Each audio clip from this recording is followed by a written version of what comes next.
हाय ladies, अस्सलाम वालेकुम। तो स्टार्ट करते हैं अपना रिव्यू। बात करेंगे ईमान की लेटेस्ट इंस्टा स्टोरी से जो कि कल आई थी।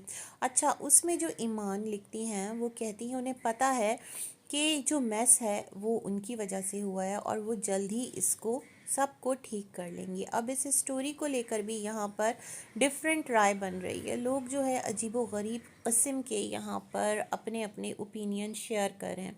लोगों का कहना है कि अभी कुछ दिन पहले तो ईमान अपने पोस्टपार्टम स्ट्रेस से रिलेटेड पोस्ट लगा रही थी और डिस्पाइट दैट वो जा रही हैं और जो एक सलून जा रही हैं और अपनी जो एक ब्यूटी केयर है वो कर रही हैं, नेल्स करवा रही हैं, साथ ही साथ हेयर ट्रीटमेंट करवा रही हैं। तो कौन सी औरत है जो डिप्रेशन में ये तमाम तर काम करती है?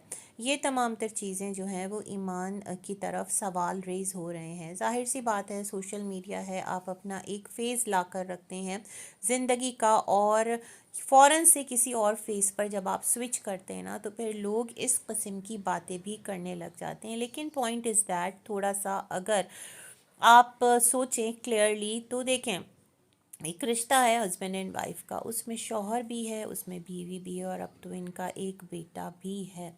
तो अगर जिस तरह हमने लास्ट डेज देखा कि रजब की जो मेडिकल कंडीशन है वो बताया गज़ल ने कि वो ठीक नहीं है और रजब ने खुद भी कहा कि उसका पूरा जो राइट साइड है वो सुन है, उसमें टिंगलिंग हो रही है, वीकनेस फील हो रही है। डॉक्टर ने टेस्ट लिख कर दिए, वो टेस्ट करवाए उन्होंने और अभी जो रजब हैं वो अपनी नॉर्मल एक्टिविटीज़ की तरफ और तमाम तर जो भी उनका एक है सिलसिला, तमाम तर काम वो कर रहे हैं। अपनी जो भी उनकी एक्टिविटीज़ हैं, फ्रेंड्स के साथ हो, फैमिली के साथ हो, कोई उनका अपना प्रमोशन का काम हो, जो भी उनके काम है वो तमाम तर अपनी लाइफ के मूवमेंट को वैसे ही लेकर चल रहे हैं।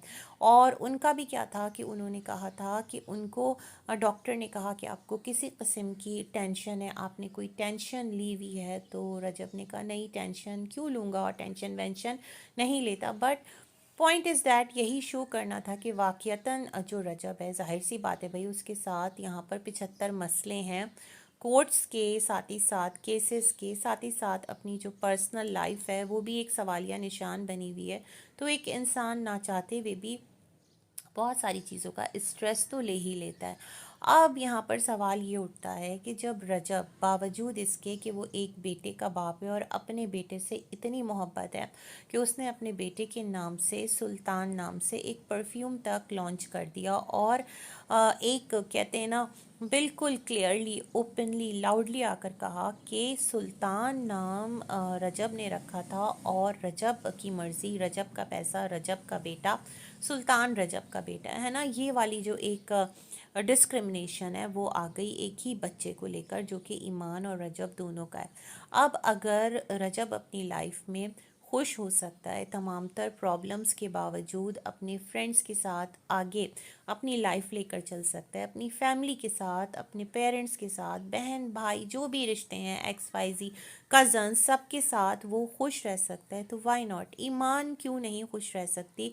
पॉइंट इज़ दैट ठीक है उसको डिप्रेशन है, बट डिप्रेशन का कोई ऐसा अटैक नहीं है कि जिसकी वजह से क्या है कि वो तमाम तर अपनी जो लाइफ की एक्टिविटीज़ है, अपनी जो सेल्फ केयर है उससे बैक हो जाए। अगर वो ये तमाम तर चीज़ें कर रही है तो उसे इस बात का अंदाज़ा है कि उस डिप्रेशन के फेज से उसको बाहर आना है, अपनी ज़ात के लिए सबसे पहले, फिर अपना जो बच्चा है उसके लिए, क्योंकि लाइफ है ना, लाइफ को तो लेकर चलना है।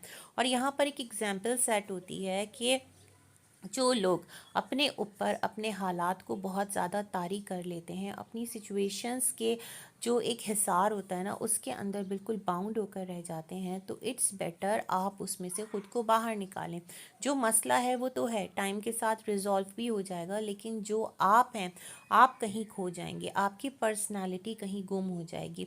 तो ये एक अच्छा स्टेप है और अगर ईमान कर रही है तो मुझे लग रहा है इसमें कोई प्रॉब्लम भी नहीं है। लोग ईमान को ये भी कह रहे हैं कि पहले तुम्हें नज़र लग जाती थी, अब क्या हुआ, जिस तरह से तुम एक्टिव हुई हो, रील्स बना रही हो और इस तरह से एक इनडायरेक्ट मैसेज भी दे रही हो रजब को, क्योंकि यहाँ पर लोगों का ये भी मानना है कि रजब की साइड से ईमान को ब्लॉक कर दिया गया है। अब ये बड़ा एक्सट्रीम है, मतलब हस्बैंड एंड वाइफ हैं, जो भी मिसअंडरस्टैंडिंग्स चल रही हैं, जो भी कोई आकर दूसरा तीसरा इनके घराने का इस पूरी पूरी कंट्रोवर्सी में, इस पूरी सिचुएशन अगर मैं कहूँ उसमें आकर इंटरफेयर कर रहा है तो वो उसका मसला है। ईमान और रजब को अपने जो कॉन्टैक्ट्स हैं, जो उनके दरमियान राब्ते का ज़रिया, एटलीस्ट उसको बहाल रहने देना चाहिए, उसको ब्लॉक नहीं करना चाहिए। क्योंकि अगर आप लोग डायरेक्ट कॉन्वर्जेसन नहीं करेंगे, दू बदू बात नहीं करेंगे, तो फिर तो आपकी सिचुएशन कभी बेटर हो ही नहीं सकती, वो वर्स्ट से वर्स्ट होती चली जाएगी। क्योंकि ईमान ने सोशल मीडिया की इस स्टोरी के थ्रू रजब को अगेन एक मैसेज देने की कोशिश की है कि ठीक है, जो भी मैस है, अगर आपको लगता है कि वो ईमान की वजह से है तो ईमान उसको ठीक कर लेगी, आप एक मौका तो दीजिए। जिस तरह एक रजब ने इस चीज़ को बहुत सीरियस ले लिया था, वही जो ईमान ने अपनी सास को कहा था कि माँ जी आप यकीनी बनाएं कि जो कीवान है वो व्लॉग्स में नहीं आएगा। और वो मोमेंट कुछ ऐसा था कि जहाँ पर कुछ चीज़ें हो जाती हैं, है ना, सास बहू का रिश्ता ऐसे ही होता है, कभी सास थोड़ी सी एग्रेसिव हो जाती है, कभी बहू, और कभी दोनों बहुत ज़्यादा खुशी के साथ एक दूसरे के साथ रहते हैं ना, पार्ट ऑफ लाइफ है। लेकिन जिस तरह ये चीज़ सोशल मीडिया पर आ गई और सोशल मीडिया पर आने के बाद जिस तरह से इनकी वॉइस नोट्स प्ले कर दिए गए, तो उसके बाद मुझे लगता है सिचुएशन वर्स्ट से वर्स्ट हो गई। तो इस तमाम तर चीज़ को मुझे ऐसा फील होता है कि ईमान का एक मैसेज है, ठीक है अगर उसने कुछ इस तरह की बात कर दी है, या जैसे रजब ने कहा था उसके पास और भी इंटेंस वॉइसेस हैं, चैट्स हैं, तो उसने कहा अगर आपको लगता है कि उसकी वजह से ये तमाम तर दूरियां हैं तो वो उसको कम करने की कोशिश करेगी, है ना। और जब वो फिट एंड फाइन रहेगी और अदर साइड पर रजब फिट एंड फाइन रहेगा, तो ही तो इन तमाम तर मसलों से, इन तमाम तर सिचुएशन से ये बाहर निकल पाएंगे। वेरी कॉमन ना, और एक कॉमन सी बात है और पॉजिटिव चीज़ है, पॉजिटिव साइन है। लेकिन यहाँ पर लोग ये कह रहे हैं कि ईमान को क्या ज़रूरत है सोशल मीडिया पर आने की। और मैंने यहाँ तक भी सुना है, मुझे सच में इस बारे में नहीं पता था, कि जो ईमान की मदर हैं वो सिंगल मदर हैं और वो टीचर भी हैं। ईमान का जो भाई है वो स्टूडेंट है, पढ़ रहा है। सोशल मीडिया है, यहाँ से अर्न करने का सबको राइट है, और अगर ईमान भी सोशल मीडिया पर एक्टिव हो रही है तो नो इशू एट ऑल, बिल्कुल हो और अर्न करे, इसमें कोई बुराई नहीं है। अच्छा, जहाँ तक ये है कि ईमान जो है वो रजब के साथ अपनी लाइफ में आगे बढ़ना चाहती है, क्योंकि जो भी कुछ पास्ट में हुआ, लास्ट डेज या आप कह लें लास्ट ईयर, वो तमाम तर चीज़ें ईमान के नॉलेज में भी थी और वो इन तमाम तर चीज़ों को भूल चुकी है। जो भी रजब की तरफ से चीज़ें सामने आई तो वो उसको भुला के मूव ऑन कर गई, तो फिर रजब के घर क्यों नहीं आती, ये भी एक है। तो कहीं ना कहीं जो ईगो है ना थोड़ी सी, या फिर आप ये कह लें औरत भी चाहती है भाई कि उसको भी थोड़ी सी रिस्पेक्ट दी जाए। ठीक है, एक लड़का है, उसकी माँ भी है, बाप भी है, बहन भी है, मगर बीवी भी तो एक कैटेगरी है ना, एक खाने में आकर आपके रिश्तों की फिट होती है। तो तमाम तर रिश्तों में बैलेंस रखना जो है वो मर्द की रिस्पॉन्सिबिलिटी है। तो यहाँ पर किस तरह स्मार्टली, वाइजली तमाम तर चीज़ों को लेकर चला जा सकता है कि कोई भी आपसे नाराज़ ना हो, और ये जितने रिश्ते हैं उनके दरमियान जो मिसअंडरस्टैंडिंग्स हैं वो टाइम के साथ रिड्यूस होती चली जाए।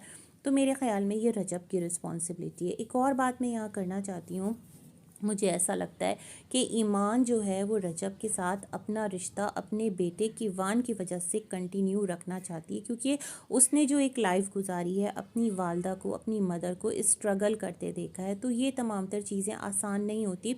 और जो प्रैक्टिकली कुछ फेस से गुज़रता है ना, या जिसने अपनी लाइफ में कुछ डिफ़िकल्टीज़ देखी होती हैं, तो उसे अंदाज़ा होता है कि आगे क्या इसके कॉन्सिक्वेंसेस हो सकते हैं। तो मुझे यही लगता है कि अपने बेटे के अच्छे फ्यूचर के लिए, अच्छी लाइफ के लिए भी ईमान जो है वो रजब का साथ नहीं छोड़ना चाहती। बट यहाँ पर अब रजब के ऊपर है कि वो इस रिश्ते को कैसे लेकर चलता है, कहाँ तक चीज़ें जो हैं वो पॉजिटिव होती हैं। और जहाँ तक ऑन की एक लाइफ का ताल्लुक़ था, तो कल मेरे सामने एक वीडियो आई थी यूट्यूब पर शॉर्ट, जहाँ पर ऑन कह रहा था कि काफ़ी टाइम बाद वो 3 फरवरी को एक पर्टिकुलर टाइम स्टैम्प पर लाइव आएगा टिकटॉक पर। तो जितने गिफ्टर्स हैं, एडिटर्स हैं, वो तमाम के तमाम मॉडरेटर्स हैं, रेडी हो जाएं। तो सच में मैं तो टिकटॉक यूज़र एज सच हूँ नहीं, इतना मैं नहीं देख पाती, और लाइव वगैरह का मुझे अंदाज़ा नहीं है। अगर उसकी लाइव यहाँ यूट्यूब पर आ गई, क्या बात हुई है, किस तरह हुई है, तो वो भी उस पर भी रिव्यू कर लेंगे। लेकिन अगर वो ये तमाम तर प्लेटफॉर्म्स यूज़ कर रहा है कुछ थोड़ा अर्न करने के लिए, बजाय इसके कि यहाँ पर चीज़ों को कंट्रोवर्शियल करे तो फिर ठीक है। लेकिन अगर आपकी किसी बात से आपके बहन बहनोई की लाइफ डिस्टर्ब होती है तो मेरे ख्याल में आपको फिर केयरफुल हो जाना चाहिए। अब लोग यहाँ कहते हैं कि गज़ल भी तो कर रही है। देखिए, अगर गज़ल कुछ गलती कर रही है तो नॉट नेसेसरी ना कि वही गलती ऑन भी करे। कहीं एक तो किसी एक को थोड़ी सी समझदारी का मुजाहरा करना होगा, चाहे फिर वो ऑन हो चाहे फिर वो गज़ल हो। गज़ल की अपनी भी फैमिली है, उसकी अपनी भी मैरिड लाइफ है, इन लॉज हैं, तो उसे इन तमाम तर चीज़ों का अच्छे से अंदाज़ा होगा। मेरे ख्याल में थोड़ा सा सेंसिबल और मैच्योर बिहेवियर अगर तमाम तर लोग अपने अपने स्पेस में रहते हुए दिखाएं तो बहुत जल्दी तमाम तर चीज़ें सॉर्ट आउट हो सकती हैं। बाकी भाई सोशल मीडिया अगर ईमान आना चाहती है, अर्न करना चाहती है और उसे यहाँ पर रहना है, अपने आप की जो ग्रूमिंग है उस पर भी उसे काम करना है, तो इसमें कोई बुराई तो नहीं है ना। इसी के साथ करती हूँ अपना रिव्यू एंड। मिलेंगे एक और वीडियो में, तब तक के लिए अल्लाह हाफ़िज़।